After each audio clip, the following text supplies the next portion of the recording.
It was a Tuesday afternoon in October, the kind of day that marked the gentle descent of autumn.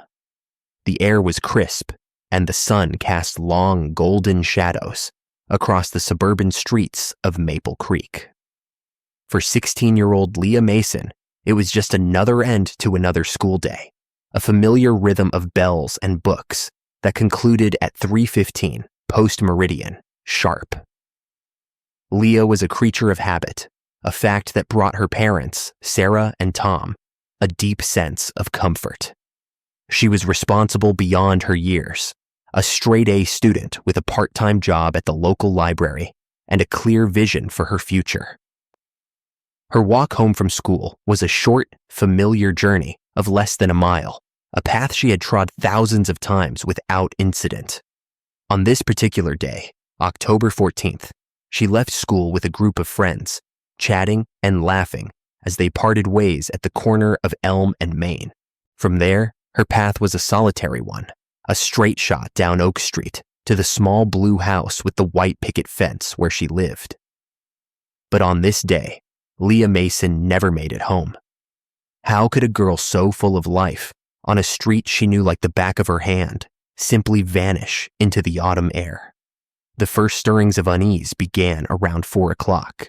Sarah Mason glanced at the clock in the kitchen, a familiar knot tightening in her stomach. Leah was never late, not without a call.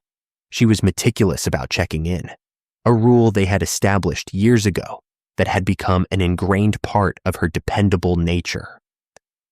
Sarah tried her daughter's cell phone, but the call went directly to voicemail. She told herself there were a dozen logical explanations. Perhaps her phone battery had died.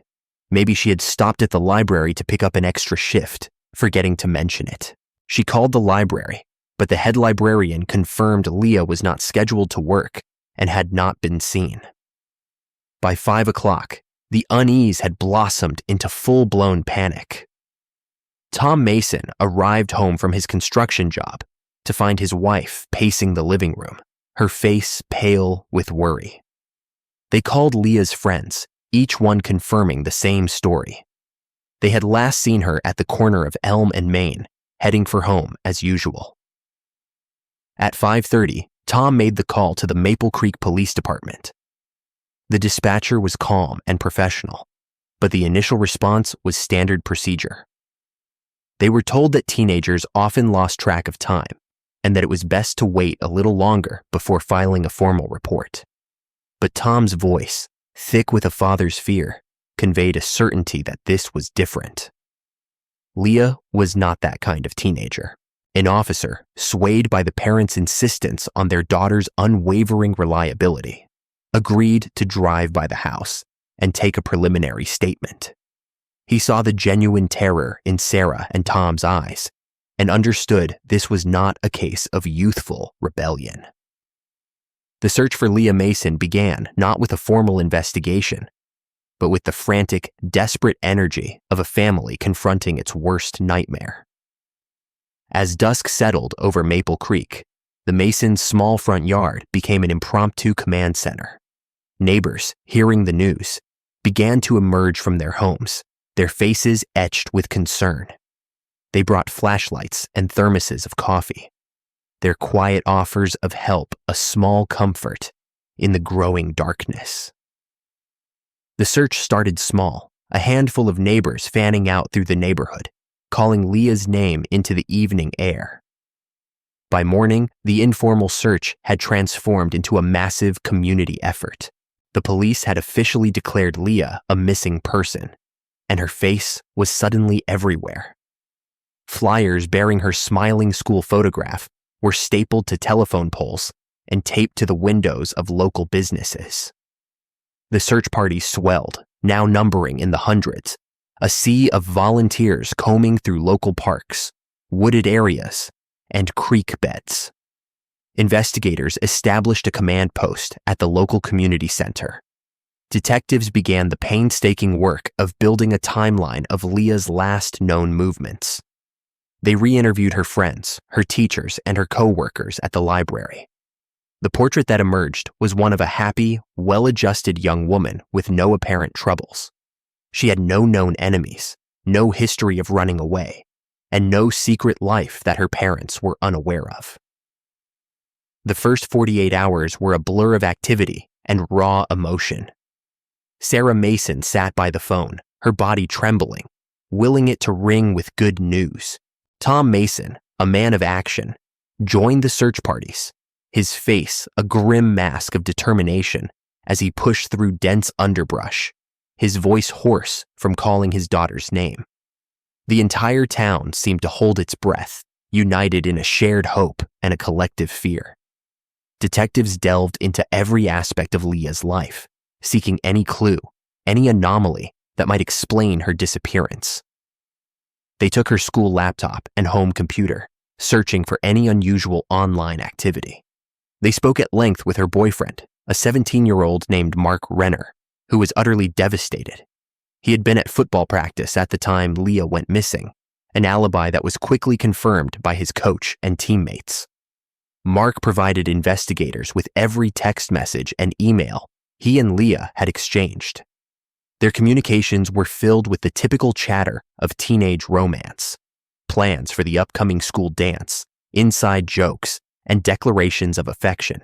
There was no hint of conflict, no sign of a secret that might have led her to run away or put herself in harm's way. He was cooperative, heartbroken, and ultimately cleared of any suspicion. The investigation then turned to a potential sighting. An elderly woman who lived on Oak Street, 2 blocks from the Mason home, reported seeing an unfamiliar dark blue van parked near her house around the time Leah would have been walking home. She could not provide a license plate number or a detailed description of the driver, only that it had seemed out of place. This single tip launched a massive undertaking. Police issued a bulletin for the public to be on the lookout for the vehicle.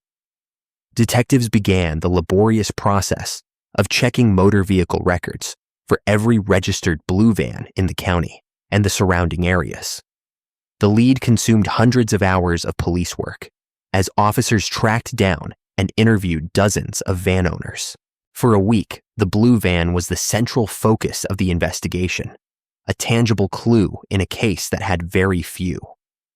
The media latched onto the story, and a wave of public suspicion fell on anyone driving a similar vehicle. The tip line was flooded with calls, each one requiring careful follow-up. But after weeks of exhaustive searching, the lead collapsed.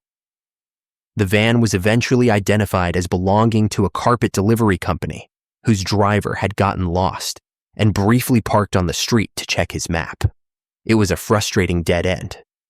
Meanwhile, the digital forensics team continued to sift through Leah's electronic life. While she was not heavily active on social media, she did participate in several online forums dedicated to her passion for classic literature. In one of these forums, detectives discovered a series of private messages between Leah and an older male user from another state. The tone of the messages was purely platonic, focused entirely on discussions of novels and authors. However, the age difference raised a red flag. Investigators contacted law enforcement in the man's home state, and he was brought in for questioning. He was a retired English professor who was shocked and horrified to learn of Leah's disappearance. He fully cooperated, providing a verifiable alibi that placed him hundreds of miles away on the day she vanished. It was another promising lead that evaporated under scrutiny. As the weeks turned into a month, the investigation began to lose momentum. The massive search parties had long since disbanded. The media attention waned, replaced by newer, more pressing headlines. The flyers bearing Leah's face began to fade and tear in the autumn rains, their hopeful message a stark contrast to the grim reality of the passing time. For the Maple Creek Police Department, the case became a source of deep frustration. They had followed every procedure, pursued every lead, and interviewed hundreds of people. They had a victim who, by all accounts, was the least likely person to fall into trouble. Yet they had no crime scene, no witnesses, and no suspects. Leah Mason had simply ceased to exist on a 3-block stretch of her own street. The emotional toll on the Mason family was immeasurable. Their home, once filled with the warmth of a happy family, became a quiet, somber place haunted by absence. Sarah refused to change a single thing in Leah's bedroom, leaving her books on her nightstand and her clothes in her closet, as if she might walk through the door at any moment. Tom retreated into a world of silent grief, his once easy smile replaced by a permanent sadness in his eyes. They held onto a sliver of hope, the belief that Leah had been taken, but was still alive somewhere. They worked with the National Center for Missing and Exploited Children, creating age-progressed photos as the years began to tick by. The community of Maple Creek did not forget, but the urgency of the initial days was replaced by a resigned sorrow. The case of the missing schoolgirl became a local tragedy, a cautionary tale whispered among parents. Music. The investigation into the disappearance of Leah Mason officially went cold 2 years after she vanished. The thick binders filled with reports, interviews, and dead-end leads were carefully boxed up and moved to a storage room in the basement of the police station. The lead detective on the case retired a year later. The unsolved mystery of what happened to Leah, a heavy weight he would carry with him for the rest of his life. Life in Maple Creek moved on. New families moved into the neighborhood, their children playing on the same sidewalks Leah had once walked. The world continued to turn, but for the Mason family, time had stopped on that October afternoon. They existed in a painful limbo, unable to mourn without a body and unable to hope without a sign. Each year, on the anniversary of her disappearance, Sarah and Tom held a candlelight vigil in their front yard. A small, loyal group of friends and neighbors would gather, their flickering flames a small beacon against the encroaching darkness. They would share stories of Leah, remembering her intelligence, her kindness, and her infectious laugh. It was an act of remembrance and a quiet refusal to let her be forgotten. The case files were eventually transferred to a newly formed cold case unit, a small team of detectives tasked with re-examining the county's most difficult and unresolved crimes. Leah's file was one of the thickest. Over the years, different detectives would periodically pull it from the shelf, hoping a fresh set of eyes might see something that had been missed. They would reread the witness statements, re-examine the timelines, and look for any new forensic techniques that could be applied. But each time, they came up against the same brick wall. The lack of physical evidence was the case's greatest obstacle. With no crime scene, there was nothing to analyze. Her disappearance had been seamless, leaving behind only a void. The detectives were left with theories, none of which could be proven. Had she been abducted by a stranger? Had she stumbled upon something she was not supposed to see? Or was the answer closer to home, hidden behind the placid facade of their quiet town? For 8 long years, these questions remained unanswered. 8 years of holidays with an empty chair at the table. 8 years of birthdays celebrated in silence. Sarah Mason never gave up hope, but the hope changed over time. The desperate belief that Leah would come home alive slowly transformed into a desperate need for answers, for some form of closure that would end the torment of not knowing. Music. In the 9th year after Leah's disappearance, a veteran detective named James Corrigan was assigned to the cold case unit. Corrigan was methodical and patient, known for his ability to see patterns where others saw only chaos. He decided to start a full review of the Mason case from page 1, determined to approach it as if the disappearance had happened yesterday. As part of his review, he convinced a local news station to run a feature story on the anniversary of Leah's disappearance. The segment recounted the details of the case, showed pictures of Leah, and included a new, heartbreaking interview with her parents. It was a standard procedure for cold cases, a way to jog memories and hopefully generate new leads. For the most part, these efforts resulted in little more than a handful of well-intentioned, but ultimately unhelpful calls. But this time was different. A few days after the segment aired, a woman named Carol Gable contacted the police department. She was hesitant, her voice trembling on the phone, explaining that she had lived on Oak Street. At the time, Leah vanished, but had moved away several years ago. She said the news story had brought back a memory, something she had dismissed at the time but had never been able to completely forget. Detective Corrigan met with her the next day. Carol explained that she had lived 3 houses down from the Masons. Her neighbor at the time had been a man named Arthur Finch, a quiet, reclusive bachelor in his late 40s, who mostly kept to himself. He was the kind of neighbor you saw occasionally, but never really knew. Carol told Corrigan that on the night of Leah's disappearance, she had been unable to sleep. She had gone to her kitchen window for a glass of water and had seen a strange light in Finch's backyard. Peering through the darkness, she saw him digging. He was digging a large, deep hole near the back of his property with a frantic, determined energy that seemed odd, even in the dead of night. At the time, she had rationalized it away. Maybe he was putting in a new septic tank or starting a late-night landscaping project. It was strange, but it did not seem overtly criminal. She did not want to be a nosy neighbor, so she went back to bed and thought little more of it. But what happened the following week had cemented the memory in her mind.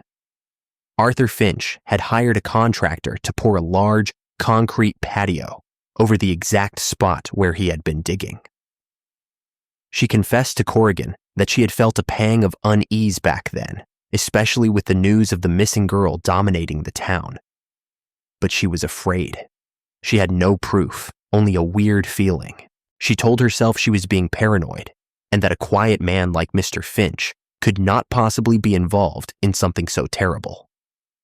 Over the years, she had pushed the memory down, but the news story had brought it all rushing back. Detective Corrigan listened intently, his instincts telling him this was more than just a vague feeling. He immediately pulled the original case file and looked for Arthur Finch's name. He found it buried deep in the supplemental reports. Finch had been one of dozens of residents on Oak Street who had been briefly interviewed during the initial door-to-door canvass. The original report was brief. Finch had told the officer he was at work at a local accounting firm. At the time, Leah disappeared and had come straight home. He claimed he had seen nothing unusual. His alibi was never thoroughly investigated because at the time, there was no reason to suspect him. He was just another face in the crowd, a quiet neighbor in a neighborhood full of them. Corrigan began digging into Arthur Finch's background.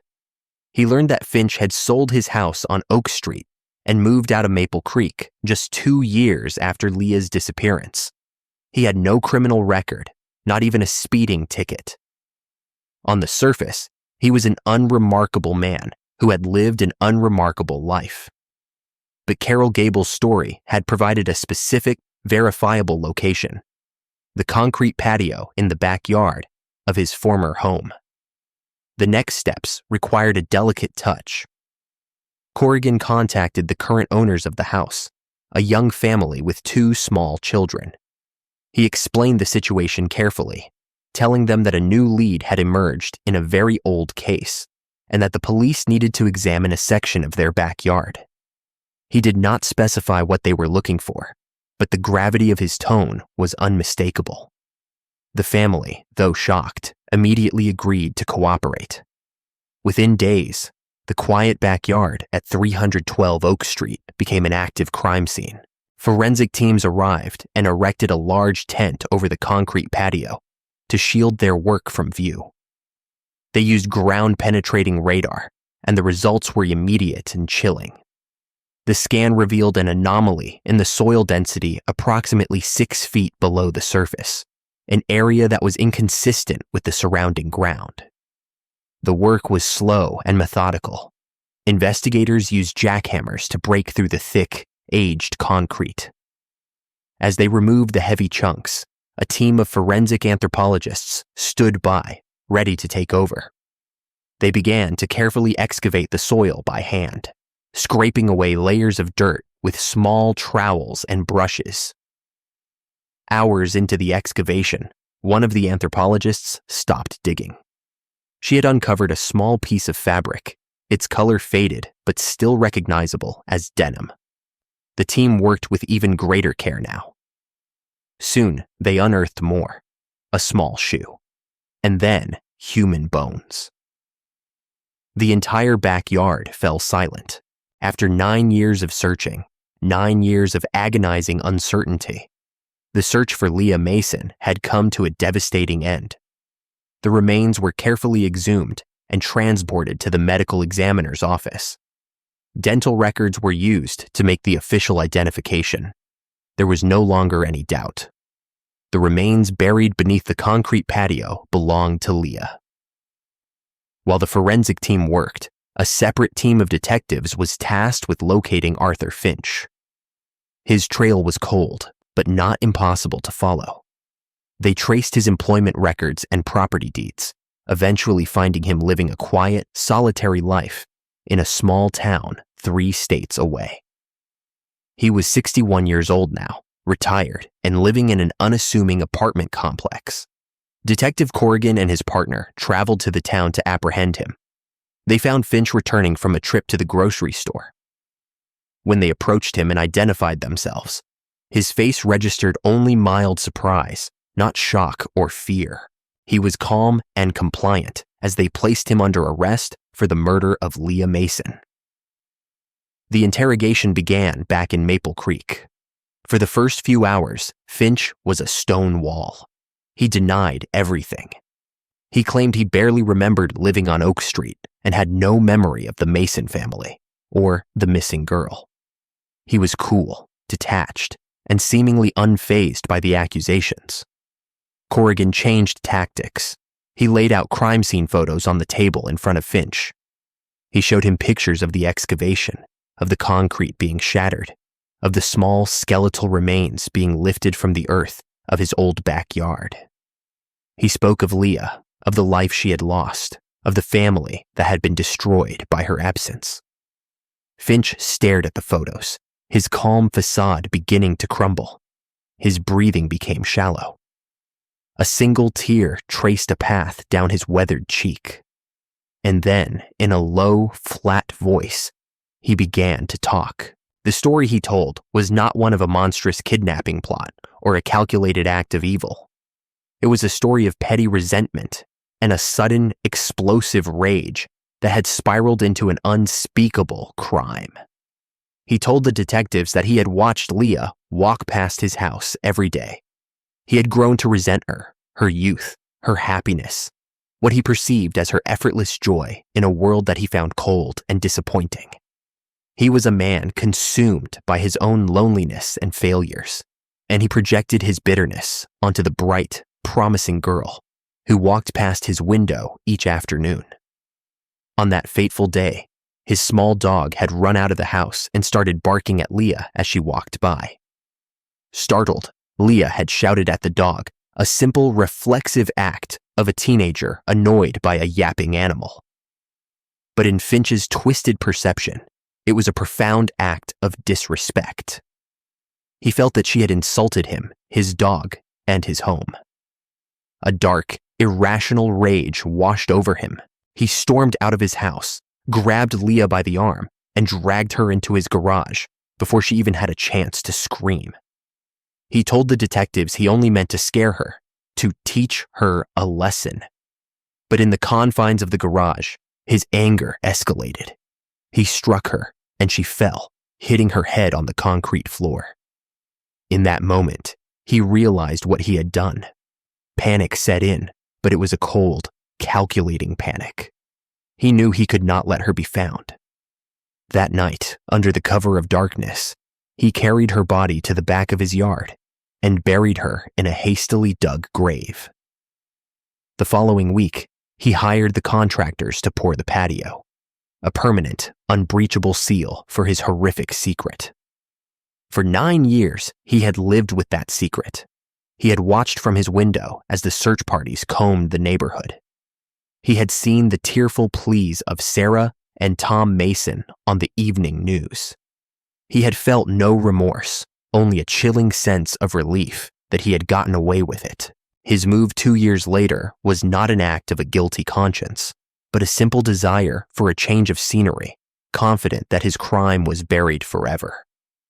The confession brought a sickening form of closure to the town of Maple Creek. The monster they had feared was not a faceless stranger in a van, but a quiet neighbor. A man they had passed on the street without a second glance. The evil had been hiding in plain sight all along. The news was delivered to the Mason family by Detective Corrigan himself. It was the moment they had both dreaded and prayed for. The confirmation of Leah's death was a blow of unimaginable force, extinguishing the last embers of a hope they had clung to for nearly a decade. But intertwined with the crushing grief was a profound sense of relief. The not knowing was over. Their daughter was finally coming home. Arthur Finch's trial was short. His detailed confession left no room for doubt. He pleaded guilty to murder and was sentenced to life in prison without the possibility of parole. Throughout the court proceedings, he remained detached and emotionless. A hollowed-out man who had allowed a moment of pathetic anger to curdle into an act of pure evil. He offered no apology to the Mason family. In the aftermath, the community of Maple Creek rallied around the Masons once more. They had searched for Leah in life, and now they would help honor her in death. A memorial service was held, and the entire town seemed to attend. They did not remember her as a victim, but as the vibrant, kind, and brilliant young woman she had been. The case of Leah Mason serves as a chilling reminder of the darkness that can lie beneath the most ordinary of surfaces. It is a story about the fragility of life and the devastating consequences of a single, rage-fueled decision. It is also a testament to the persistence of love and the tireless pursuit of justice. A dedicated detective, a courageous witness, and a family that refused to let their daughter be forgotten finally brought the truth into the light. Leah's story ended that autumn afternoon, but her memory endures in the hearts of those who loved her. She is remembered not for the tragedy of her death, but for the brightness of her life, a life of promise that was stolen far too soon by the quiet, simmering rage of a man next door. If you found this case compelling, like the video, subscribe to the channel and click the notification bell to stay updated on similar true crime investigations. Until next time, stay alert, stay compassionate, and never underestimate the importance of looking out for those around you.